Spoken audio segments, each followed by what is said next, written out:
Extreme படத்துடைய இயக்குனர் ராஜவேல் கிருஷ்ணா. இது வந்து எனக்கு 3வது படம். ஃபஸ்ட்டு பிழைன்னு ஒரு படம் பண்ணேன். செகண்ட் வந்து தூவல், இதே பேனருக்கு செகண்ட் வந்து அவங்களுக்கு அது ஃபஸ்ட்டு, எனக்கு வந்து செகண்ட் படம். இப்போ 3வது வந்து எக்ஸ்ட்ரீம்னு ஒரு படம் பண்ணியிருக்கோம். இந்த கண்டென்ட் வந்து இன்றைக்கி நடக்கிற அபியூஸ்மெண்ட்டுகள் நிறைய நடந்துகிட்ருக்கு. நிறைய பாயிண்ட் ஆஃப் வியூவில் ஒவ்வொரு விதமாக அங்கங்கே பிரச்சனைகள் வருது. என்னுடைய ஒரு பாயிண்ட் ஆஃப் வியூவில் நான் பார்த்த சில பிரச்சனைகளில் தோணுன ஒரு விஷயத்தை நான் ஒரு படைப்பாக பண்ணிகிட்ருக்கேன். நீங்கள் வந்து சுதந்திரம், சுய கட்டுப்பாடு, இதுக்கு வித்தியாசம் தெரியாமல் சில மிகைப்படுத்தப்பட்ட பிரச்சனைகளால் நடக்கிற ஒரு விஷயத்தை நான் எடுத்து இங்கே சொல்லியிருக்கேன். நீங்களாம் பார்த்து உங்களுடைய இது சொல்லுங்கள். அதுக்காக நான் ரிசல்ட்டுக்காக வெயிட் பண்ணிகிட்ருக்கேன். தேங்க்யூ.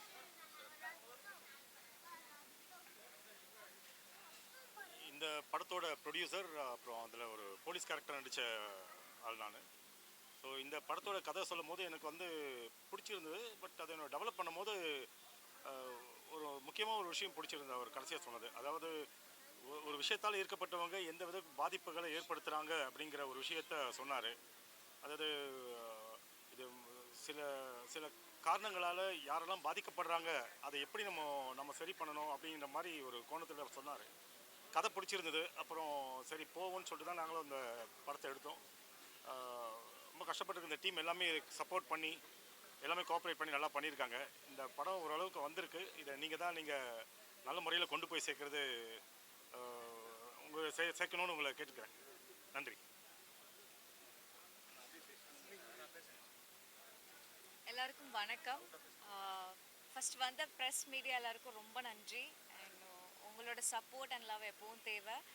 இந்த படத்தில் நான் ஒரு முக்கியமான ஒரு கேரக்டர் பண்ணியிருக்கேன். அந்த கேரக்டர் கண்டிப்பாக எல்லாருக்கும் ஒரு இம்பேக்டை க்ரியேட் பண்ணணும்னு நினைக்கிறேன்.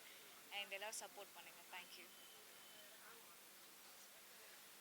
எல்லாருக்கும் வணக்கம்.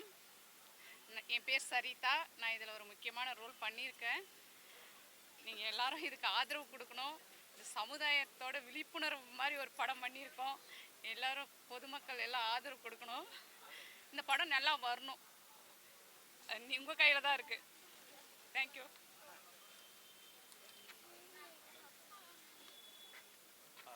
எல்லாருக்கும் வணக்கம். எக்ஸ்ட்ரீம் மூவி நல்லா வந்திருக்கு. இதில் ஒரு கேரக்டர் பண்ணியிருக்கேன் நான். டைரக்டர் சாருக்கும் ப்ரொடியூசர் சாருக்கும் ரொம்ப தேங்க்ஸ். படத்தை பாருங்கள். உங்கள் சப்போர்ட் கண்டிப்பாக எனக்கு தேவை. எங்கள் டீம் எல்லாருக்குமே தேவை. Thank you so much.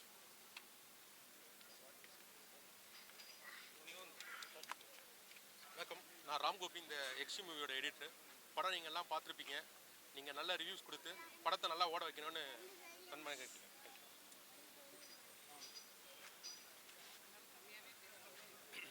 என்னோட பேர் சிவம். எல்லாரும் படம் பார்த்துருப்பீங்க. எல்லாருக்கும் பிடிக்கும்னு நினைக்கிறேன். இந்த படம் வந்து நாங்கள் ஸ்டார்ட் பண்ணும்போது ரொம்ப டிஸ்கஸ் பண்ணோம். ஏன்னா இந்த படத்துக்கு வந்து யாருமே வந்து நடிக்க மாட்டேன்னு சொல்லிட்டாங்க. ஹீரோயினாக நடிச்சிருக்காங்க பார்த்தீங்களா, அவங்களே நாங்கள் கல்கட்டாவிலேருந்து தான் பிடிச்சிட்டு வந்தோம். தமிழ் ஆர்டிஸ்ட் யாருமே வந்து இந்த படத்தில் நடிக்க மாட்டேன்னு சொல்லிட்டாங்க. பட் அவங்கக்கிட்ட நாங்கள் அந்த கதையெல்லாம் சொன்னோம். இந்த ட்ரெஸ்ஸு விஷயமா யாருமே பண்ண மாட்டேன்னாங்க. ஆனால் அந்த கேரக்டர் எப்படி வந்திருக்குன்னு உங்களுக்கே தெரியும். ஸோ இதை டைரக்டர் சொல்லுவாருன்னு நினச்சேன், இன்னும் சொல்லலை. அந்த ட்ரெஸ் கான்செப்டில் வந்து நிறைய படங்கள் வரலன்னு நினைக்கிறேன். இதுதான் வந்து முதல் படம். ஒரு க்ரைம் நடக்குதுன்னா அதுக்கு ஒரு ரீசன், எதனால் நடக்குது. ஸோ அதை வந்து நம்ம வந்து காமிக்கணும். ஸோ அதை நாங்கள் நல்லபடியாக பண்ணியிருக்கோம். எல்லாருக்கும் இனிய புத்தாண்டு நல்வாழ்த்துக்கள். Happy new year. ஸோ இந்த வருஷத்தோட 2025ஓட முதல் தமிழ் படம் தியேட்டரில் வருது. இது கூட நிறைய படங்கள் வருது. பட்டு நாங்கள் பெருமையாக சொல்லிப்போம், இது வந்து முதல் தமிழ் படம் 2025. ஸோ எல்லாரோட ஆதரவும் எங்களுக்கு தேவை. ஸோ பத்திரிகையாளர்கள் அனைவருக்கும் என்னோட புத்தாண்டு நல்வாழ்த்துக்கள். Thank you very much.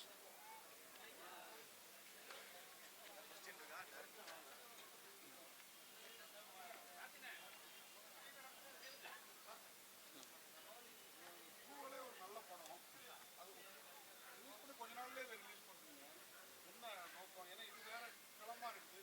டேரக்டராக உங்களுக்கு நல்ல பேர் கிடைக்கணும். ஏன்னா மணிவண்ணன்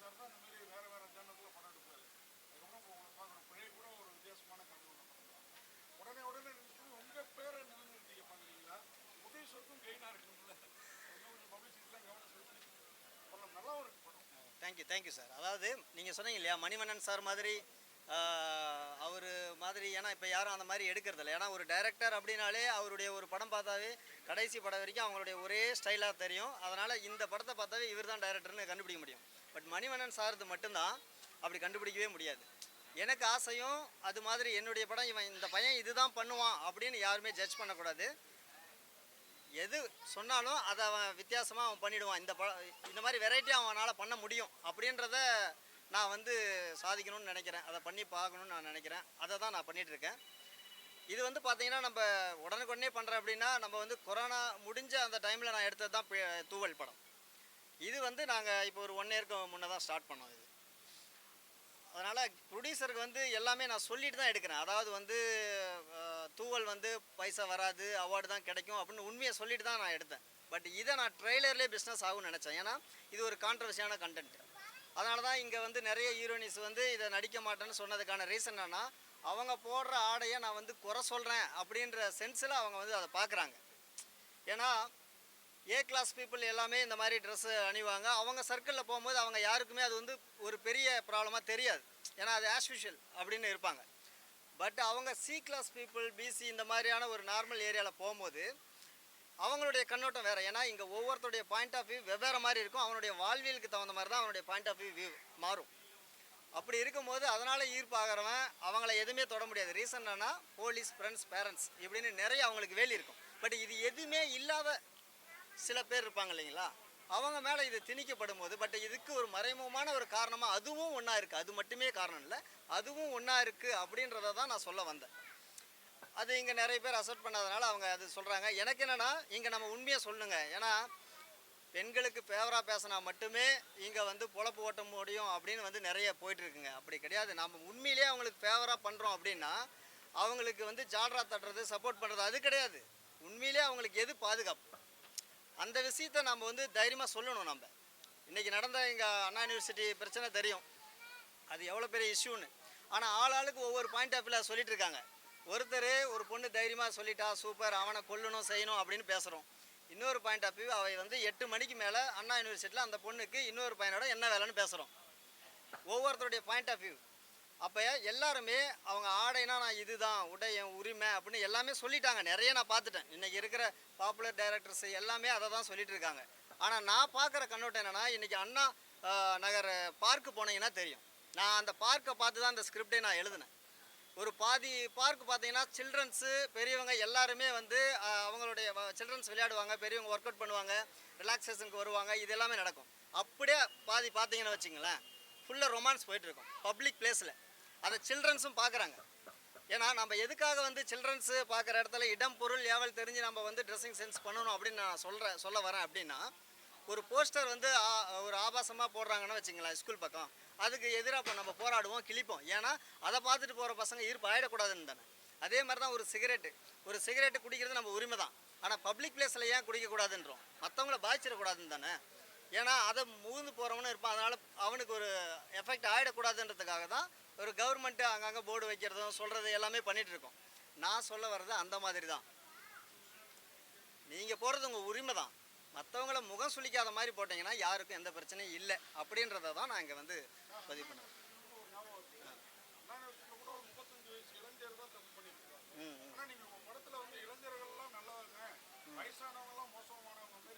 நான் இளைஞருங்க எல்லாமே நல்லவங்கலாம் சொல்ல சார். நான் ஒரு பாயிண்ட் ஆஃப் வியூவில் பார்த்த விஷயத்தை ஒரு பார்ட்டை மட்டும் அதில் பதிவு பண்ணியிருக்கேன். அப்படி இல்லை. அப்போ மற்ற படத்தில் இளைஞர்கள் வந்து ஸ்மோக் பண்ணுறது, ட்ரக்ஸ் யூஸ் பண்ணுறது, அவன் வந்து கொல்றது மாதிரிலாம் இருக்குது. அதனால் இளைஞர்கள் எல்லாரையுமே நம்ம சொல்ல வரோன்னு சொல்லிட முடியுங்களா? அது இல்லை. அது ஒரு அவங்க அதெல்லாம் சொல்லிட்டாங்க. நான் ஒரு சொல்லாத ஒரு விஷயத்த சொல்லணும்னு நினச்சேன், அதை நான் இங்கே பதிவு பண்ணியிருக்கேன்.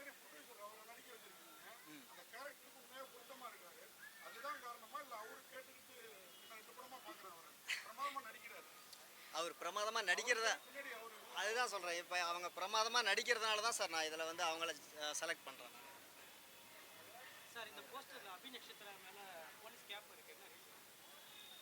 அதான் சார், இப்போ வந்து ஒரு பாதுகாப்பு அப்படின்றது தான் சார் போலீஸ்.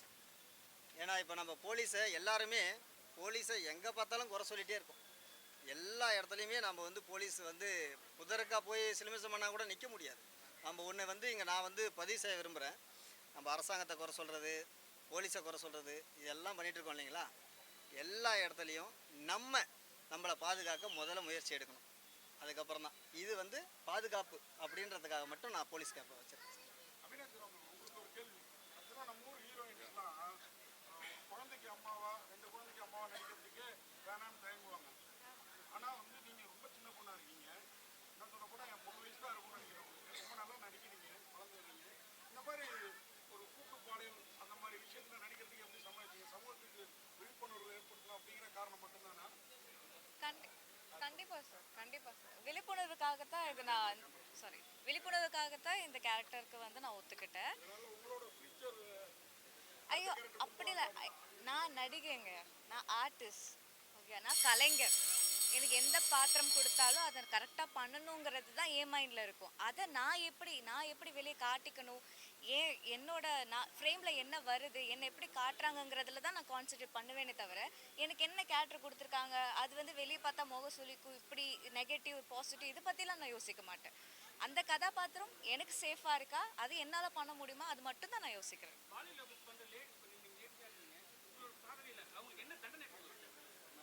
தண்டனை கொடுக்காத சட்டம்லேயே நிறைய இருக்குங்க இல்லைங்க.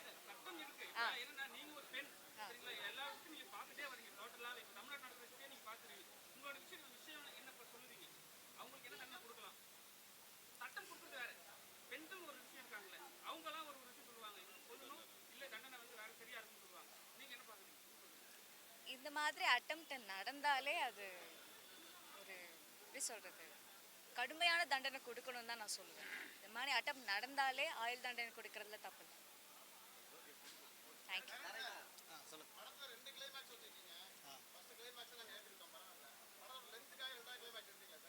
அப்படி இல்லையே சார், நான் ஒரு ட்விஸ்ட்டாக தான் வச்சுருப்பேன் சார். அது நான்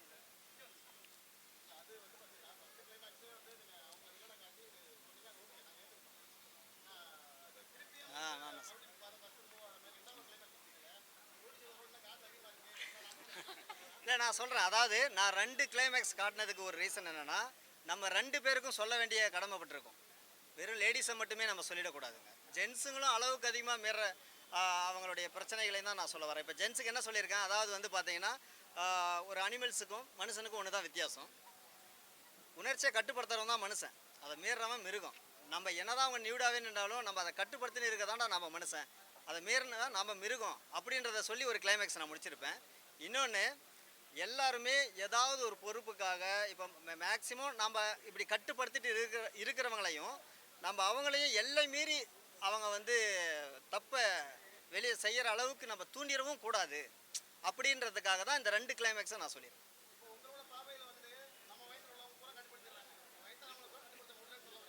அப்படி இல்லை சார். நான் வந்து எல்லா வயசுலேயுமே உணர்வு இருக்குது சார். அந்த எல்லா வயசு உள்ள உணர்வுகளையும் நம்ம வந்து தூண்டிடக்கூடாது அப்படின்ற ஒரு நல்ல ஒரு எண்ணத்தில் தான் நான் சொல்லியிருக்கேன். ஒரு வயசு அப்படின்றதில்ல, அது சின்ன பசங்களாக இருந்தாலுமே அதை பண்ணுவாங்க. நான் சொன்னேன் இல்லையா, அதாவது போஸ்டர் ஒரு ஸ்கூல் பக்கம் போனால் அந்த போஸ்டரை ஏன் கிழிக்கிறோம், ஒரு ஆபாசமான இதனா அந்த சின்ன பசங்க பாதிச்சிடக்கூடாதுன்னு தான். அது மாதிரி நிறைய படங்கள்லையும் பார்த்துருக்கேன். நான் பழைய விஜயகாந்த் சார் படத்துலையும் பார்த்துருக்கேன். அது பசங்க போகும்போது அதை கிழிப்பாங்க அந்த போஸ்டரை. பட் நம்ம இப்போ சொல்ல வேண்டியது என்ன, இன்றைக்கி இந்த அயனாவரத்தில் நடந்த சம்பவங்கள் நிறைய அப்பார்ட்மெண்ட் அதெல்லாம் நடந்துகிட்ருக்கு. அந்த ஒரு விஷயத்தை இங்கே பதிவு பண்ணணும், அதுக்கு ரீசன் இதுவும் ஒன்று இருக்குது அப்படின்றதுக்காக மட்டும்தான் அதை வச்சுருக்கு. பெரியவங்களை மட்டும் நம்ம சொல்கிறதுக்காக இல்லை சார்.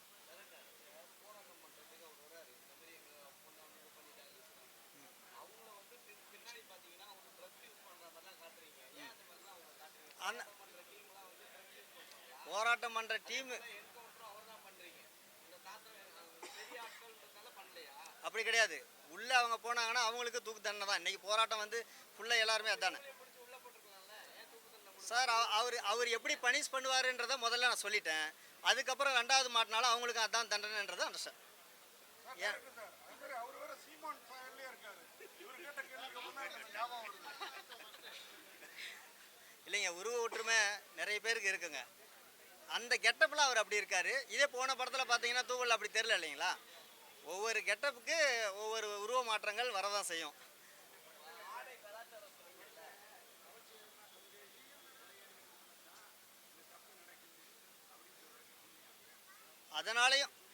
அதனாலையும் நடக்குதுன்னு சொல்லியிருக்கேன் சார்.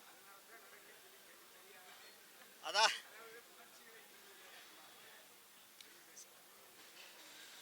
அதாவது சார் அதே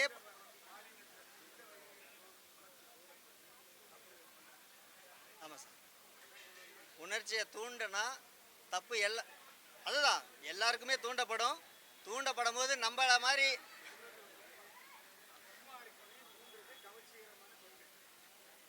மொத்தமாக கவர்ச்சிகரமான பெண்கள்னு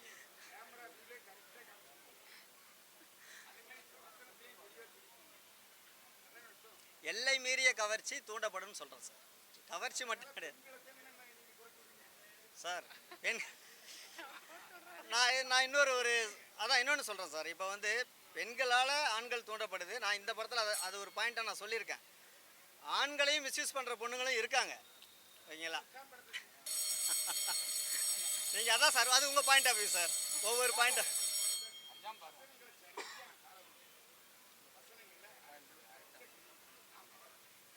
ஆமாம் சார். சார் டைட்டில் எக்ஸ்ட்ரீம்னு வச்சிருக்கீங்க. எக்ஸ்ட்ரீம் குற்றங்களை சொல்கிறீங்களா, எக்ஸ்ட்ரீம் சட்டத்திட்டங்களை சொல்கிறீங்களா? நான் குற்றங்களை சொல்கிறேன். அதாவது வந்து எக்ஸ்ட்ரீமாக நம்ம பண்ணுற குற்றங்கள் அது எல்லாத்துக்குமே பொருந்தும்.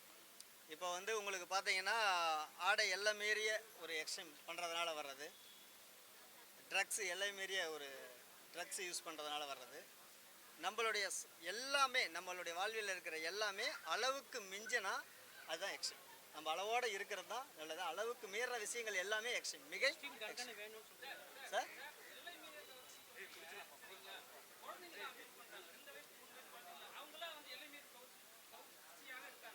அவங்க கிடையாது. நான் இதில் என்ன சொல்ல வரேன்,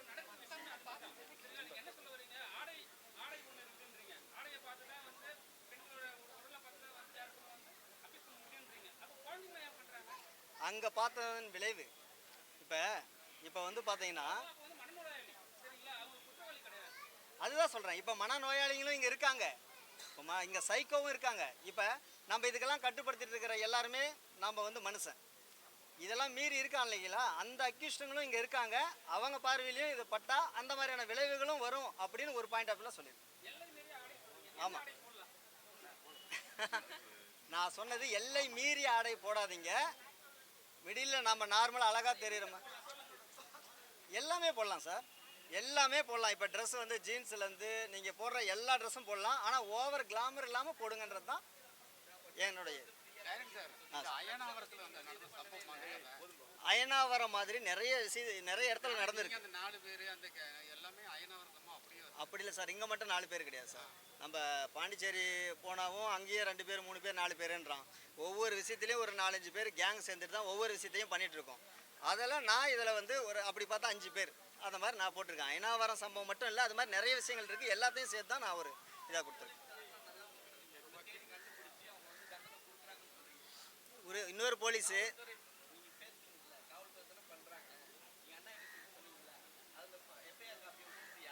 அதாவது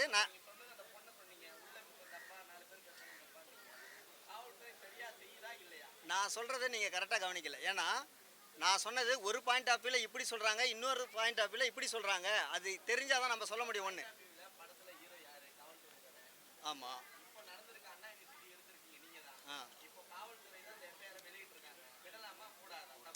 அதாவது இதே அது நமக்கு அங்கே அந்த விஷயம் முழுமையாக தெரிஞ்சால் தான் சொல்ல முடியும்.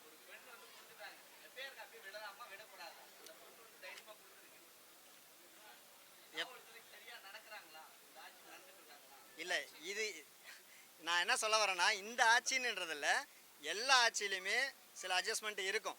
ஆனால் அது எது உண்மை எது பொய் அப்படின்றது நம்ம யாருக்கும் கிளியராக தெரியறதில்ல. வெறும் செய்திகளை மட்டுமே நம்ம நம்பி தான் எல்லாரும் பேசிகிட்டு இருக்கோம். அதை முழுமையாக நமக்கு தெரிஞ்சால் மட்டும்தான் நம்மளால் அதன் பற்றின கருத்தே சொல்ல முடியும். அதுதான்.